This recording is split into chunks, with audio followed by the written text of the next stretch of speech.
आज जो हमारा टॉपिक है वो है वॉलेस साहब का रूल ऑफ 9।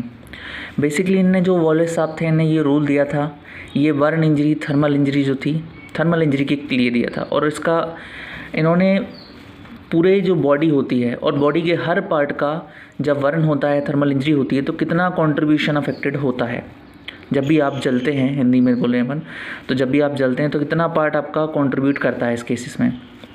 जैसे उन्होंने हर सेगमेंट को अलग अलग बांट दिया, इतना पार्ट अफेक्टेड होता है बर्न इंजरी में, इसलिए नाम दिया उनको रूल ऑफ 9। और इसमें आपका क्या रहता है, टोटल बॉडी सरफेस एरिया। चूँकि हम देख रहे हैं क्या, एंटीरियर व्यू, देन उसके बाद posterior view. First of all हम देखें आपका ये हेड वाला पोर्शन है और ये आपकी नेक हो गई, तो ये कंट्रीब्यूट करते हैं कम से कम आपका 9% पार्ट जब भी आपकी थर्मल इंजरी होती है, बर्न होता है आपका, ठीक है।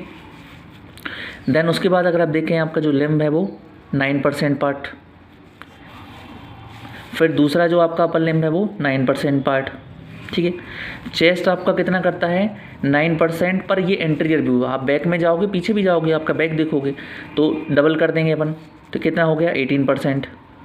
ऐसे ही आप एब्डोमेन देखोगे तो एब्डोमेन का भी एंटीरियर जाओगे आप तो 9%, पर पोस्टीरियर भी जाओगे तो टोटल कितना हो जाएगा 18%। आप हर लोअर लिम्ब में जाओगे तो 18% एपी व्यू, दोनों एंटीरियर और पोस्टीरियर, पीछे भी देखोगे आप, आगे भी। ऐसे ही इसका भी 18% पार्ट आपका कंट्रीब्यूट होता है।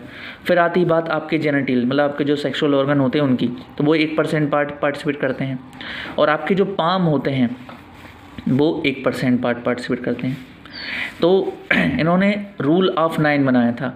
9 कैसे हो गया, आपका हेड नेक हो गया, एक आपका चेस्ट हो गया, आपका एब्डोमेन हो गया, आपका जो अपर लिम्ब है उसका राइट एंड लेफ्ट हैंड हो गया आपके, ठीक है। देन उसके बाद आपके लोअर लिम्ब में जाओगे तो दोनों आपके लोअर लिम्ब हो गए, ठीक है।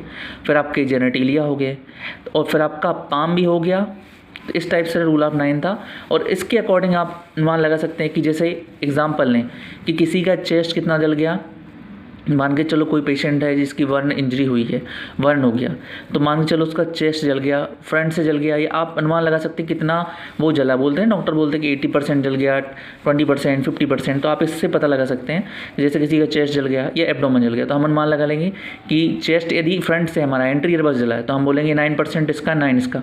पूरा चेस्ट सर्कमफरेंशियल हो गया है तो 18 आपका 36% हो गया। यदि हम बोलेंगे कि हेड और नेक पे इफेक्ट पड़ा है तो 9% है। यदि हम बोलेंगे कि सिर्फ लिम्ब अकेला अफेक्टेड हमारा तो 18% है। तो इससे हम बता सकते हैं पेशेंट की कंडीशन और पेशेंट को हमें क्या ट्रीटमेंट प्रोवाइड करवाना है, इस बेसिस पे कि वह कितना % पार्टिसिपेट किया उसका बॉडी का सेगमेंट। So please read